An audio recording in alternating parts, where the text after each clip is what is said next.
ज्या माणसाने तुमच्या आमच्यासाठी 12व्या शेतकरी क्रांतीची मशाल पेटवली, अशा या महान क्रांती सूर्याचा आज जयंती आहे. मी त्यांच्या प्रतिमेस अभिवादन करून मी माझ्या वचनाला सुरुवात करतो.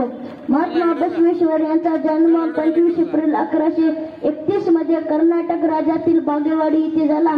त्यांच्या आईचे नाव माधलांबिका असे होते व वडिलांचे नाव माधवराज असे होते. त्यांचे संपूर्ण नाव बसवराज माधवराज मंडिगे होते. त्यांनी आम्हाला आचार व विचार सांगितले. त्यांची शिकवण म्हणजे अंधश्रद्धा पाळू नका, जातीभेद, लिंगभेद, वर्णभेद असा भेदभाव करू नका, देववादी होण्यापेक्षा प्रयत्नवादी व्हा, महिलांना समानतेचा अधिकार द्या, अशी महात्मा बसवेश्वरांची शिकवण होती.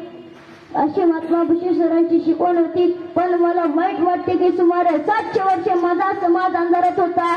तेव्हा आम्हाला एक गुरु मिळाले. त्यांचे नाव डॉक्टर शिवलिंग शिवाचार्य महाराज अहमदपूरकर. त्यांनी 1996 मध्ये नांदेड येथे शिवा संघटनेची स्थापना केली.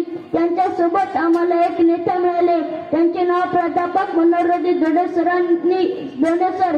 त्यांनी आम्हाला शिवा संघटनेच्या माध्यमातून ओबीसीचे आरक्षण मिळवून दिले. म्हणून आज आम्हाला स्वाभिमानाने जगता आले. एवढेच नाही तर मार्च महिन्यात तळगाव येथे 22 वर्षाच्या माझ्या भावाची हत्या झाली.